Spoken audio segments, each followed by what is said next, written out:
I am the famous American. You miss me in your life, let's face it. Let's get deep.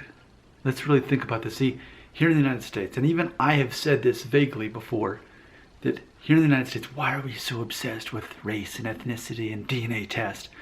Because largely, as a nation, the United States of America, we don't necessarily know where we came from.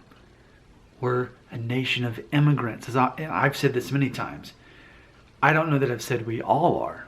And so that's the problem. The moment we say out loud, well, we're all immigrants. And people will say that because, let's build a wall on the border of Mexico and, keep out the immigrants.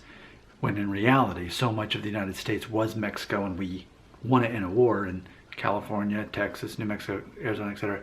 That used to be Mexico. So there's a lot of irony in there. But this concept, we're all immigrants. No, not all of us.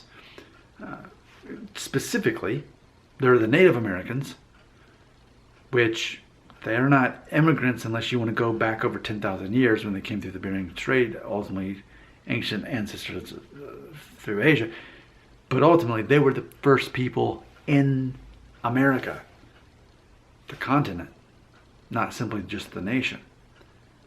So they were the first people here. They were not immigrants.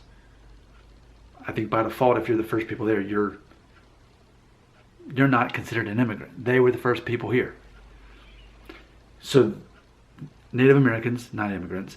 And then also, 12% of the population in the United States, if I'm not mistaken, 12%, maybe even higher, is of African descent, are Black Americans. So we've got a decent amount of our population. You can't consider them immigrants. They didn't come here by choice. So we're not simply a nation of immigrants. Yes, the moment we start making rules about who can cross the border and all that, and who was born here versus who wasn't, and when again, so much of the United States was Mexico to begin with, so now they're illegally crossing the border to get back to what used to be their own country anyway. There's a lot of smoke that hasn't cleared yet, I guess, on that one. But ultimately, the United States is not we can never say, well, we are a nation of immigrants. We're all immigrants of somebody. No, because Native Americans and the descendants of slaves are obvious exceptions. I can't think of any more that are so obvious as that, but maybe I missed something. Or if you want to add to this conversation, you know where that train of thought shall go, right here in the comment section.